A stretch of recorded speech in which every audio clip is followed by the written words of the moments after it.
So I decided to make a game. The game idea will be a survival horror game where players run around collecting materials and defending themselves from enemy attacks.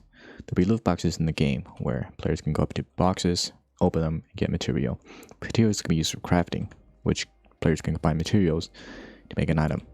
The horror aspects comes from enemy attacks, which are random, and if players don't defend themselves, it's game over.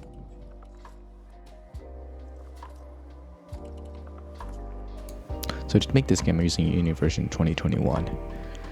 I'm going to start off with a new file and start working on the loot boxes for this devlog. Let me know in the comments what you guys think about this new format, because I'm trying something out with the devlogs, and I think it just holds me more accountable for working on the game, because I usually start projects but never finish them. For the loot boxes, I start off with a hash map to determine how often they will spawn. Basically how it works is that the loot box will give the player a number of items depending on the settings I've set for the loot box. And now doing this took way more time than I thought it would, because apparently dictionaries are not natively serializable within Unity. Well, they are, but it just takes a lot of effort and I'm not willing to go through that. So what I ended up doing was I transformed the dictionary first into a structure, which then didn't work, so I had to transform it into a regular loot table without probabilities, and that seemed to work fine, so that's just what I ended up with. So if you load this loot box now, you can see that you can set items into it and you can change how many items the loot box gives out. So yeah, let's continue to the player side of things.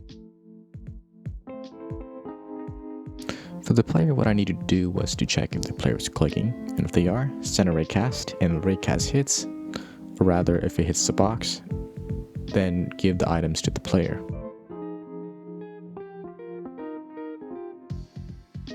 Unity uses quaternions instead of Euler angles for its rotations. While oftentimes this might be a major hassle to deal with, it provides many benefits, and one of them being you can multiply vectors to it to rotate the vector. This is what I ended up doing to cast the ray, so that way the player could look at a certain direction and it would cast a ray in that direction. Now I need to figure out a way to make the loot box give items to the player. I already have a function inside the player that allows it to add an item to its inventory, so now it's only a matter of making the loot box give players an inventory depending on the loot table. I also added a cooldown timer to the player's clicks. This will hopefully decrease glitches in the game, and I also removed the loot box after it's been claimed by the player. All that's needed now is just a few finishing touches.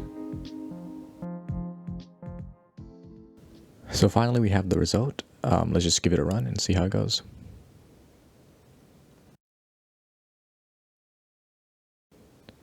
You'll notice that when the player clicks on the loot box here, like so, the player inventory on the right has been updated. I know this isn't much, but hopefully in the future I plan to add more components into the game, and hopefully it turns into a finished product. Thank you for watching to the end. Make sure you subscribe to keep up with the devlogs, and hang around for more.